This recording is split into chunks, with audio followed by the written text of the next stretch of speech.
ತ್ರಿವಿಕ್ರಮ್ ಮುಖವಾಡ ಬಯಲು ಮಾಡಿದ ಉಗ್ರಂ ಮಂಜು, ಹೆಚ್ಚಿತು ದ್ವೇಷ. ಎಲ್ಲರಿಗೂ ಟೊಪ್ಪಿ ಕನ್ನಡ ಟಿವಿ ಯೂಟ್ಯೂಬ್ ಚಾನಲ್ಗೆ ಸ್ವಾಗತ ಸುಸ್ವಾಗತ. ತಿಳ್ತೇವೆ ಶುರು ಮಾಡೋಕ್ಕಿಂತ ಮೊದಲು ಯಾರೆಲ್ಲ ನಮ್ಮ ಚಾನಲ್ ಮೊದಲು ನೋಡ್ತಿದ್ರಿ ಅವರೆಲ್ಲ ಸಬ್ಸ್ಕ್ರೈಬ್ ಮಾಡ್ಕೊಳ್ಳಿ, ಮತ್ತಲ್ಲಿ ಪಕ್ಕದಲ್ಲಿ ಬೆಲ್ಲಕ್ಕನ್ನು ಪ್ರೆಸ್ ಮಾಡಿ ಗೈಸ್. ಬಿಗ್ ಬಾಸ್ ಮನೆಯಲ್ಲಿ ತ್ರಿವಿಕ್ರಮ್ ಅವರು ಸ್ಟ್ರಾಂಗ್ ಸ್ಪರ್ಧಿ ಎಂದು ಗುರುತಿಸಿಕೊಂಡಿದ್ದಾರೆ. ಅವರಿಗೆ ಉಗ್ರಂ ಮಂಜು ಅವರು ನೇರವಾಗಿ ಪೈಪೋಟಿ ನೀಡಿದ್ದಾರೆ. ಈ ವಾರ ನಾಮಿನೇಷನ್ ಪ್ರತಿಕ್ರಿಯೆಯಲ್ಲಿ ಅವರಿಬ್ಬರ ನಡುವೆ ಮಾತಿನ ಚಮಕಿ ನಡೆದಿದೆ. ತ್ರಿವಿಕ್ರಮ್ ಅವರನ್ನು ನಾಮಿನೇಟ್ ಮಾಡುವಾಗ ಉಗ್ರಂ ಮಂಜು ಅವರು ಒಂದಷ್ಟು ಕಾರಣಗಳನ್ನು ನೀಡಿದ್ದಾರೆ. ಆ ಮೂಲಕ ತ್ರಿವಿಕ್ರಮ್ ಅವರ ಮುಖವಾಡ ಕಳಚುವ ಪ್ರಯತ್ನವನ್ನು ಉಗ್ರಂ ಮಂಜು ಮಾಡಿದ್ದಾರೆ. ಈ ವೇಳೆ ಇಬ್ಬರು ಏರು ಧ್ವನಿಯಲ್ಲಿ ವಾದ ಮಾಡಿಕೊಂಡಿದ್ದಾರೆ.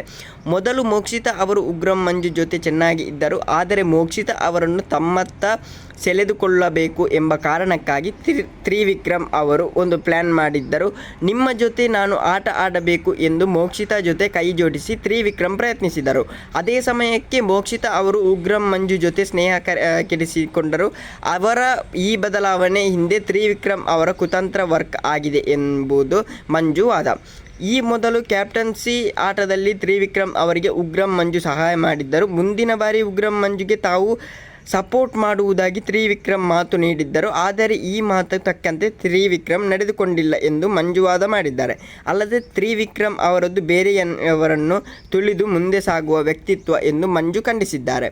ಎಲ್ಲ ಟಾಸ್ಕ್ನಲ್ಲಿಯೂ ತ್ರಿವಿಕ್ರಮ್ ಅವರು ಅಗ್ರೆಸಿವ್ ಆಗಿ ಆಡುತ್ತಾರೆ, ಹಾಗಾಗಿ ಅವರನ್ನು ಸ್ಟ್ರಾಂಗ್ ಸ್ಪರ್ಧಿ ಎಂದು ಎಲ್ಲರೂ ಪರಿಗಣಿಸಿದ್ದಾರೆ. ಅವರ ಜೊತೆ ಕೈ ಜೋಡಿಸಬೇಕು ಎಂಬ ಕಾರಣದಿಂದ ಚೈತ್ರ ಅವರು ಕಳೆದ ವಾರ ಶಿಶಿರ್ ಜೊತೆ ಜೋಡಿ ಮುಂದುವರಿಸಿಕೊಳ್ಳುವ ನಿರ್ಧಾರಕ್ಕೆ ಬಂದಿದ್ದರು.